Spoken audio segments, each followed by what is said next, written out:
Hi, happy Friday. Today I wanted to have a conversation with you about imposter syndrome, that anxiety that crops up when you feel like a fraud, or you feel like people will find out that you're an imposter.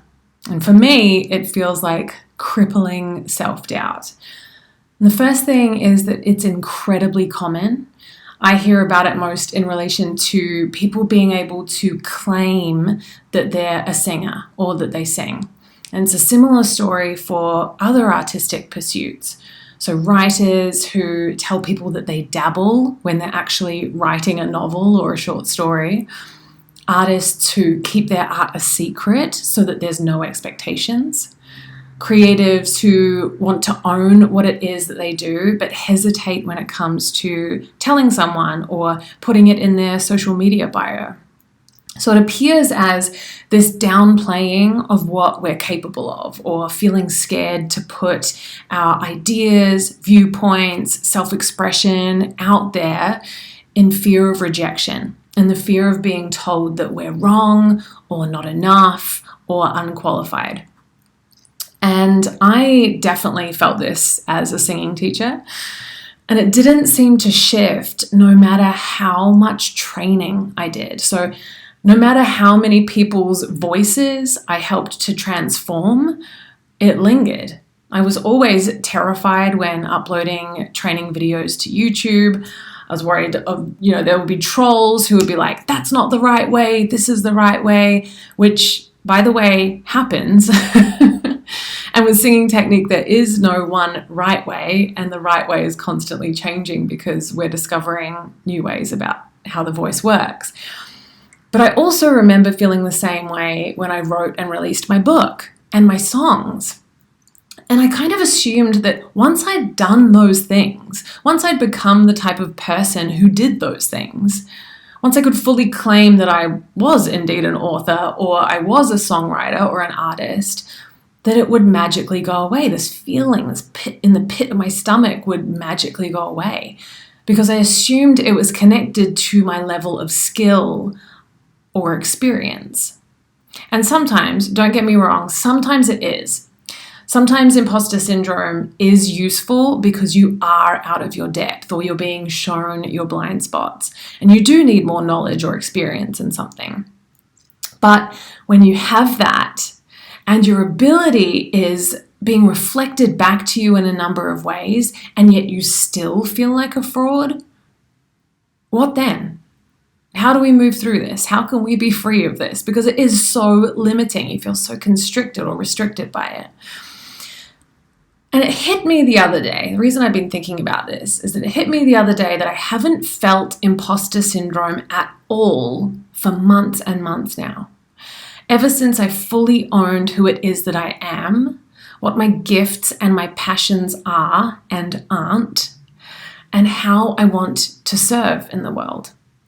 So when I was honest with myself that I didn't want to fix singers' voices simply with physical adjustments anymore, and it was actually hard for me to do that, to admit that I felt that technique was just one tool that could liberate a person's voice and artistry and confidence, that to me it wasn't the be-all and end-all.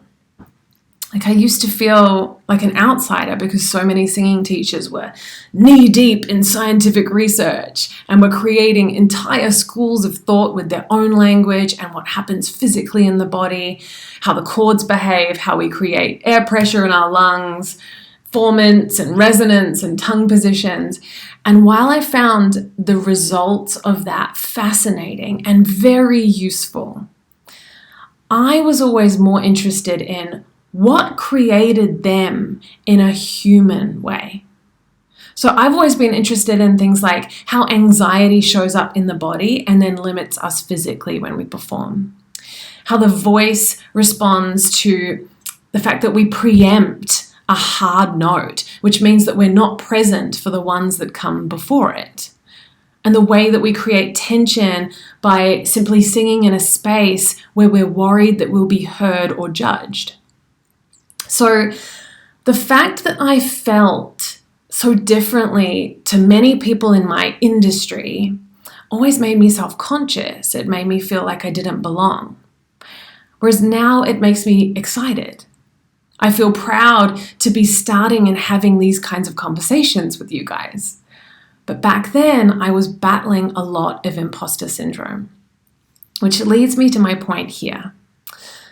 I think much of our imposter syndrome as artists, as creatives, is actually insecurity. And I recorded a whole podcast episode about the idea that stage fright, in my opinion, doesn't exist.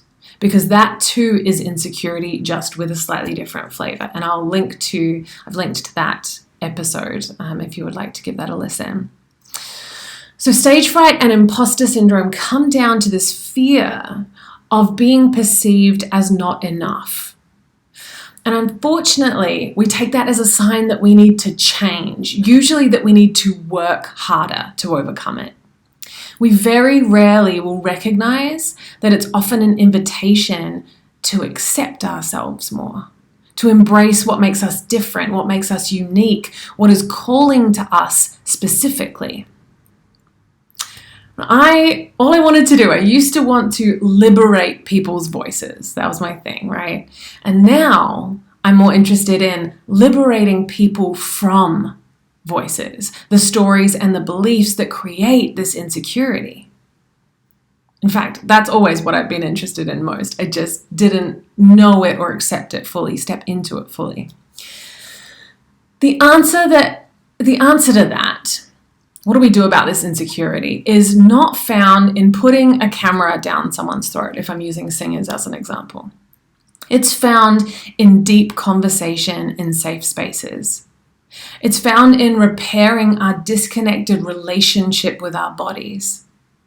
It's found in cultivating the courage to be honest with ourselves and having our experiences reflected back to us.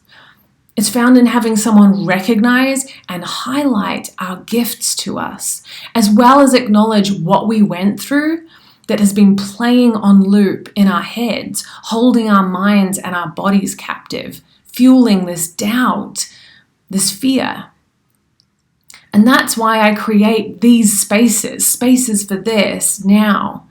So with my Embody Your Voice program for singers and my Unbind Your Artistry sessions for creatives, because we can't remove ourselves from inside our own stories. We often cannot see them. They've become truths to us. So we've kind of become blind to the idea that they're simply a narrative that now lives inside our body and our belief systems. And unfortunately, this can make us feel so alone and so small. And what I love about holding space for groups to explore this is that relief that everyone feels when they realize we all have these stories and feelings. So it then creates connection out of the feeling of disconnection, connection out of inferiority, or connection out of anxiety. And as you share compassion for the experiences of other people, recognizing that their stories echo your own in some way, that opens the door to self-compassion. And self-compassion is what's so desperately needed for the self-acceptance that we all crave. We want to create from a place of enoughness.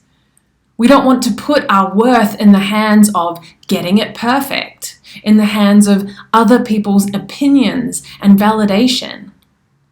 We want to show up as our full selves without feeling as though we have to hide the inferior parts or disguise what we see as flaws. So self-acceptance is what we need to meet imposter syndrome, not working harder and harder to chase this elusive idea of enough, because there is no enough when the underlying issue is insecurity. That'll always be present, no matter how much knowledge you absorb, no matter how many qualifications you get, it'll always be there. And from my own experience and my experience coaching others, you come to a place of self-acceptance by opening all the doors, walking into all the caves. So understanding your past, how that has programmed the mind and the nervous system, how that shows up in your emotions and your reactions, and tending to that in the present with self-compassion and community. Releasing things like guilt and grief and pain, reclaiming your power and joy and wonder, and getting clarity on what comes next, what you want to build next, who you want to be becoming. And then living your life. Not getting stuck down the rabbit hole of eternal striving for personal growth. You don't need to be fixed because you're not broken. You never were. But life is much sweeter once you can take care of yourself, once you can honor yourself, feel good in your own skin, wielding your own gifts. And creating is much sweeter without crippling self-doubt, without the whispers of imposter syndrome, without self-sabotage, without perfectionism and micromanaging for people's approval. Like, how does the idea of that feel in your body? If you could have that. Do you feel a sense of relief, of space, of desire? So if any of this is resonating with you, please know you probably don't need to do any more.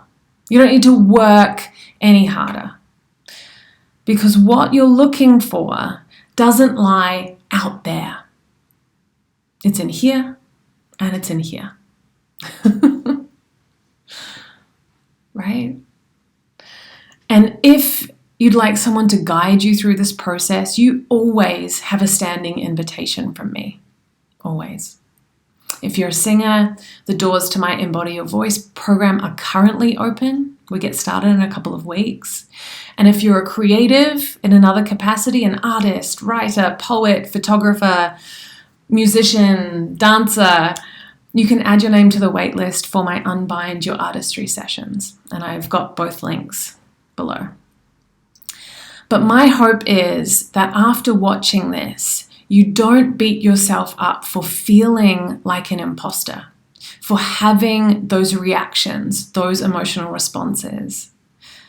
That you can compassionately acknowledge that it's your insecurity waving at you. Hi, I'm still here. That you don't need to work your butt off to fit in more, or get all of the qualifications for it to dissipate, because that's not the antidote. So a few questions you might like to ponder on are, what would it take for you to accept yourself more in this space, in whatever space you're feeling the imposter syndrome in, inferior in? What is it that you're telling yourself you need in order to be, quote unquote, better? And is that the truth, or a perception that could be rooted in an insecurity that you felt perhaps years ago? And is the way you're feeling other or different really a flaw, or could it be a positive point of difference? I'd love to know your thoughts, your reflections, your experiences. So anything that you would like to share, please pop in a comment. And just know you can always reach out to me via message. I'm always available. So take beautiful care of yourself. I hope that this was helpful for someone, and I will see you again really soon.